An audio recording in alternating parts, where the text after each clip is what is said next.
Halo kaum intelektual sekalian. Menurut data, Pak Erick Thohir mengatakan bahwa atlet senam Israel itu datang ke Konoha tapi membawa yang namanya senjata untuk perlindungan dan bawa pasukan khusus dari Israel. Wow, luar biasa. Nah, yang jadi pertanyaan, kok bisa seperti itu? Apa alasannya?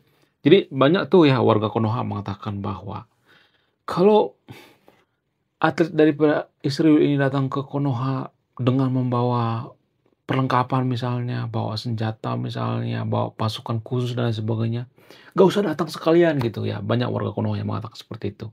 Ya karena kebencian mereka terhadap Israel ya, bukan karena mereka bawa senjata ya sebenarnya. Tapi kalau saya melihat ya, saya melihat dari sudut pandang yang berbeda ya. Mohon maaf ya bagi teman-teman yang nonton video ini ya. Saya tidak sedang memojokkan Indonesia di sini ya, tapi saya berpikir rasional gitu. Saya tidak berpihak pada negara manapun ya. Saya tidak berpihak pada Israel ya. Saya berpihak pada kejujuran ya. Kalau benar, benar. Kalau salah, salah gitu. Walaupun Konoha, saya tidak akan membela Konoha kalau Konoha tidak jujur. Jadi saya berpihak pada kejujuran. Jadi gini guys ya, kalau saya perhatikan itu, kenapa pasukan Israel membawa senjata ke Konoha? Kenapa? Berarti itu artinya ada indikasi ketidakamanan. Sekali lagi saya katakan, atlet senam Israel itu merasa tidak aman datang ke Konoha kalau tidak dikawal oleh pasukan khusus. Wow, luar biasa. Nah, yang jadi pertanyaan, setidak aman itukah Konoha? Bagaimana fakta yang sebenarnya? Wow, luar biasa.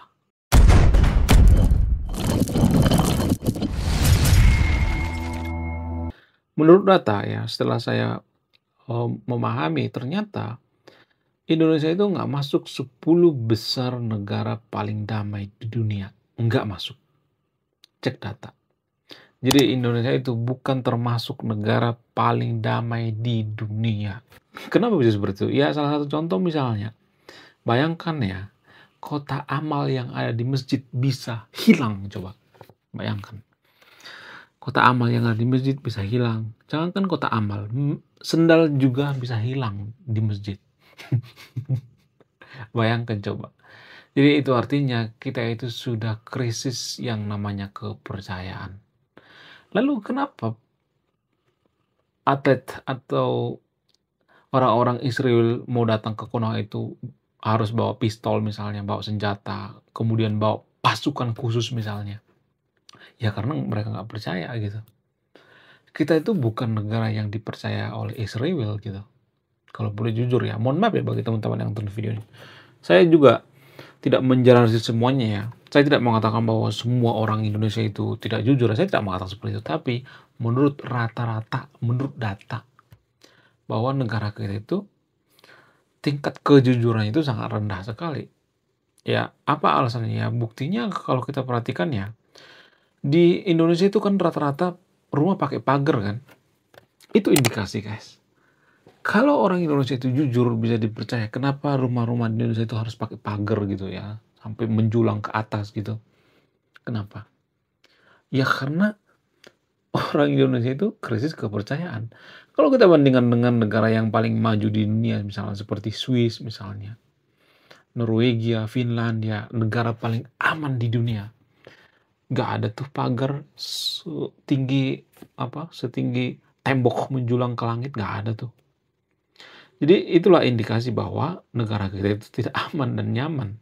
Makanya ada pagar gitu, ada tembok. Itu kan sebenarnya menghindari apa? Menghindari yang namanya maling gitu.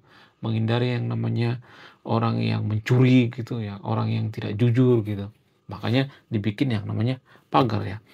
Ya kemudian kalau saya perhatikan itu ya, rata-rata di negara mayoritas muslim itu ya, ya rata-rata seperti itu ya, bukan berarti saya mengatakan bahwa semua umat muslim itu tidak jujur ya, saya tidak mengatakan seperti itu ya. Tapi mayoritas muslim itu kalau saya perhatikan rata-rata rumahnya itu punya pagar ke atas gitu.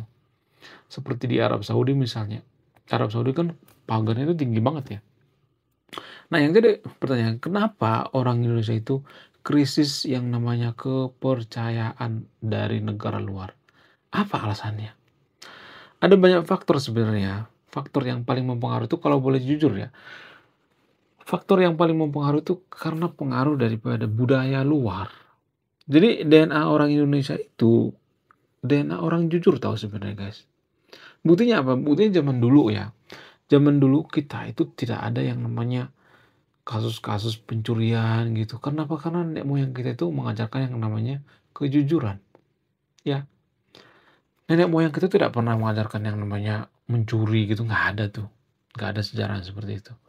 Boleh kita lihat misalnya nih ya, peninggalan-peninggalan daripada ajaran leluhur kita seperti di desa Sukabumi misalnya, di desa Ciptagelar misalnya, kemudian di desa desa yang sangat terpencil misalnya ya, yang masih kental dengan ajaran leluhur kita, rata-rata rumah di sana itu nggak pakai pagar, guys. Mereka percaya aja gitu sama tetangga gitu. Mereka sudah ada yang namanya trust. Kenapa? Karena mereka setia dengan filosofi leluhur Nusantara gitu, leluhur kita. Ya, kalau misalnya ada yang mengatakan bahwa nenek moyang kita itu koruptor, itu salah total, guys. Jadi setelah masuk agama-agama dari luar ya, maka negara kita itu mulai ya atau Nusantara itu mulai krisis yang namanya kepercayaan. Saya nggak tahu apa ini pengaruhnya atau tidak gitu ya. Kenapa ini berpengaruh itu atau tidak. Saya juga bingung ya kenapa bisa seperti itu ya. Tapi yang jelas kalau saya perhatikan ajaran nenek moyang itu mengajarkan namanya kejujuran gitu. Lalu solusinya apa? Biar negara kita itu tidak krisis yang namanya kepercayaan sehingga negara lain tuh ya tidak khawatir kalau investasi ke Konoha misalnya, kalau ada atletnya datang ke Konoha mereka nggak bawa senjata dan sebagainya. Saran saya itu kembali ke filosofi leluhur kita ya. Nggak ada cara lain ya. Ada filsafat-filsafat atau falsafah-falsafah daripada leluhur kita itu yang jarang kita gali gitu.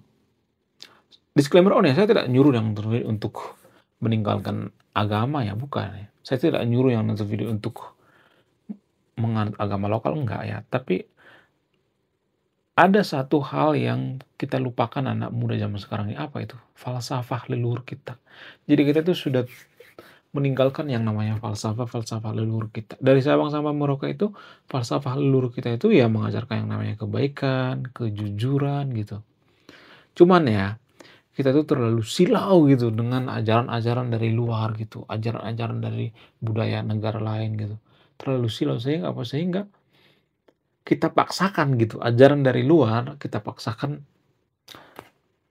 menyatu dengan Nusantara. Padahal kan itu kan dua hal yang berbeda, jauh berbeda, guys ya.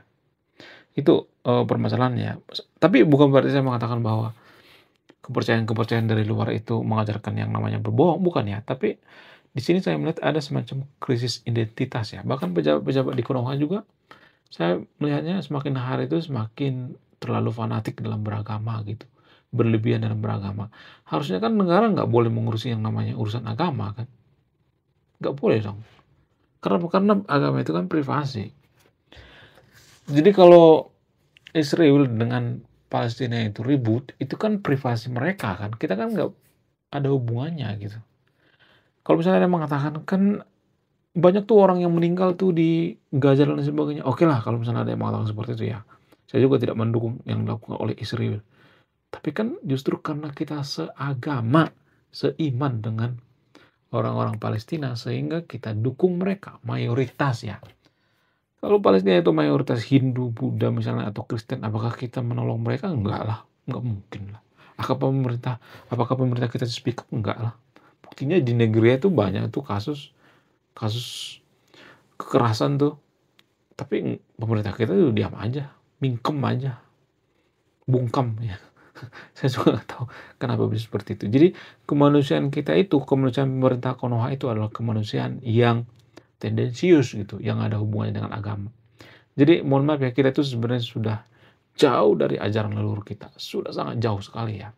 Solusinya mari kita kembali ke filsafat atau falsafah leluhur kita ya. Jadi ya tersahabat yang terus ini kalau misalnya pengen bergabung gitu ya, belajar tentang filosofi atau falsafah leluhur kita yang jarang digali gitu, yang sudah lama kita tinggalkan, maka saya akan memberikan kontak di sini ya. Jadi ada semacam grup WA, bisa cerita-cerita di sana, curhat-curhat di sana gitu ya. Tapi disclaimer, saya tidak nyuruh yang sesuai untuk meninggalkan agamanya ya, nggak jadi masalah ya.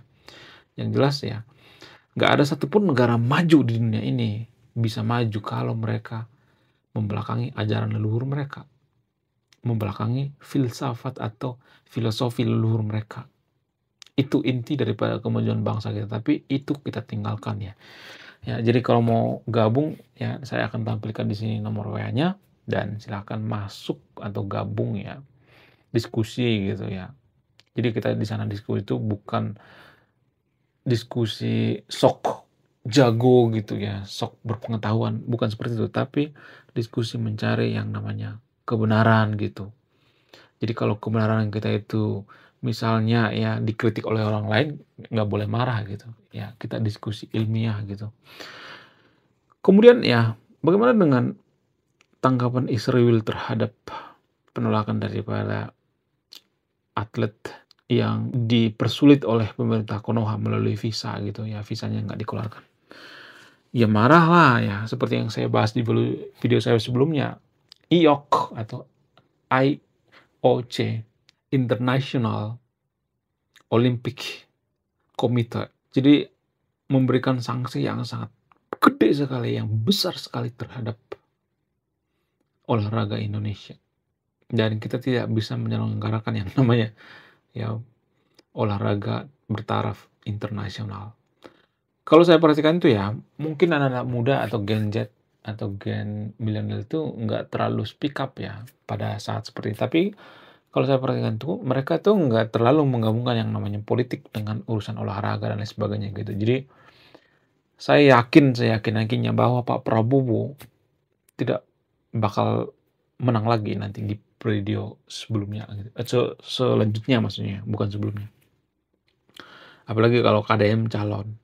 Apalagi kalau ada kandidat yang lebih jago gitu ya, lebih tinggi elektabilitas, maka saya pastikan bahwa Pak Prabowo itu nggak bakal selesai. Maksudnya nggak bakalan jadi pejabat lagi gitu ya. Cukup 1 periode Pak, cukup ya. Ya saya tahu pendukung Bapak itu banyak gitu ya, banyak kebijakan ini dan itu. Saya juga tidak menyangkal kebijakan Bapak yang lain, ada juga yang bagus, tapi Bapak itu terlalu mengurus yang namanya agama gitu. Bapak itu kurang kerjaan gitu. Pak Prabowo tuh kayak kurang kerjaan. Ngapain sih ngurusin ya masalah agama gitu ya. Itu kan Palestina sama Israel itu kan masalah agama itu sebenarnya. Kenapa kita membenci yang namanya Israel? Ya kan? Coba kalau Palestina dengan Afghanistan misalnya perang. Apakah kita akan membela salah satu? Enggak mau. Biarin aja seperti itu. Buktinya Afghanistan sama Pakistan sekarang perang, mereka diam aja tuh. Jadi kita tuh negara yang paling munafik tahu sedunia. Itulah yang ditakuti oleh Israel gitu. Karena orang Israel itu krisis kepercayaan terhadap warga Konoha. Kenapa? Karena mereka adalah masyarakat pembaca. Mereka tahu bahwa kita itu adalah masyarakat yang munafik gitu. Lain di mulut, lain di bibir, lain pula yang diucapkan gitu. Jadi nggak bisa dipercaya. Sehingga mereka ya terpaksa mendatangkan yang namanya pasukan khusus ya. Dan menurut saya ini sangat-sangat rasional ya kalau ya Israel bawa pasukan khusus ya. Kenapa? Karena ya mereka lebih percaya dengan pasukan khusus mereka lah daripada polisi di Konoha ya kan. Mereka juga takut bahwa polisi di Konoha itu sudah banyak yang terpapar yang namanya radikalisme. Kita nggak tahu kan. Ya kan, who know ya kan. Jadi mereka juga harus wanti-wanti dong ya. Jadi saya tidak menyalahkan yang namanya atlet Israel ya. Saya tidak menyalahkan itu ya. Menurut saya pribadi ya, lebih banyak kerugian kita menolak yang namanya Israel daripada memberikan visa. Daripada mengizinkan. Lebih banyak kerugian kalau kita menolak. Cuman pemerintah Konoha kan nggak mau tahu masalah ini. Mereka bodoh amat gitu. Yang penting mereka kepilih lagi nanti di periode berikutnya gitu. Jadi ini bukan sikap negarawan, tapi sikap politis ya. Jadi Pak Prabowo itu ya, mohon maaf Pak, cukup sekali aja lah 1 periode ya. Nggak usah lah 2 periode. Bapak istirahat aja di rumah gitu, santuy-santuy aja gitu menikmati hidup. Masih ada anak-anak muda yang pengen ya jadi pejabat gitu ya. pengen berperan gitu, kasihlah kesempatan bagi anak muda ya kan. Jangan cuma Bapak doang gitu ya, yang, menguasai partai, menguasai jabatan dan sebagainya. Jangan seperti itu, Pak, ya. Lebih baik ya santai-santai di rumah gitu, mengurus kucing ya, mengurus si Bobby gitu kan ya. Lebih baik seperti itu, Pak, ya, daripada mencampuri yang namanya urusan agama. Ya, ingat umur, Pak, ya, sudah tua, sudah ujur ya.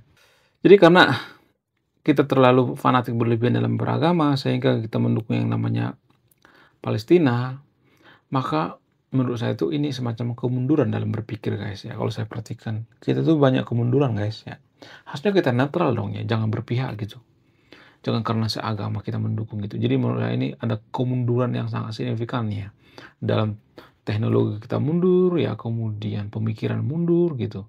Ya, pola pikir mundur gitu. Kenapa sih warga Konoha itu mudah dipanas-panasi gitu ya, mudah dibodohi dengan apa, dengan argumentasi-argumentasi bahwa ya Israel itu jahat misalnya gitu ya, Zionis itu jahat dan sebagainya. Padahal Israel kan nggak pernah menjajah Konoha kan. Harusnya kan cross check gitu, nyari sendiri informasinya gitu. Jadi mohon maaf ya, warga Konoha itu kan rata-rata SDM rendah sehingga mudah dibodohi gitu, sangat mudah sekali dibodohi. Karena masyarakat itu bukan masyarakat pembaca. Jadi apa yang dikatakan ya pemuka agama, ya apalagi pemuka agama itu diidolakan, maka mereka akan menganggap bahwa apa yang dikatakan pemuka agama itu ya seperti turun dari langit gitu, turun dari Tuhan gitu. Padahal pemuka agama sendiri kan nggak jaminan mereka masuk surga. Nggak ada tuh yang jamin masuk surga. Surga juga kan nggak bisa terbukti secara ilmiah, nggak bisa dibuktikan secara ilmiah surga, guys. Neraka, surga nggak bisa dibuktikan secara ilmiah. Bahkan Tuhan juga nggak bisa dibuktikan secara ilmiah. Jadi ngapain kita sibuk ngurusin agama gitu? Kenapa Pak Prabowo sibuk ngurusin agama? Iya kan? Kacau itu namanya. Ya, kita tidak bisa membuktikan Tuhan itu nyata atau tidak gitu, secara ilmiah atau tidak, nggak bisa. Apakah Tuhan itu Maha Esa, ya Maha Dua, Maha Tiga Setengah, Maha Empat, dan sebagainya, nggak bisa dibuktikan secara ilmiah. Jadi ngapain kita ngurusin yang namanya agama gitu ya, ngurusin Palestina misalnya. Kalau kita perang, apakah Palestina membela kita gitu? Apakah mereka turun datang ke sini? Enggak lah, nggak mungkin lah. Kita aja yang bodoh ya, kita aja mau dibodoh-bodohin oleh propaganda partai yang ada di Konoha ya. Oke, sekian video, terima kasih sudah menonton kami. Saya Kaum Intelektual, salam rasional.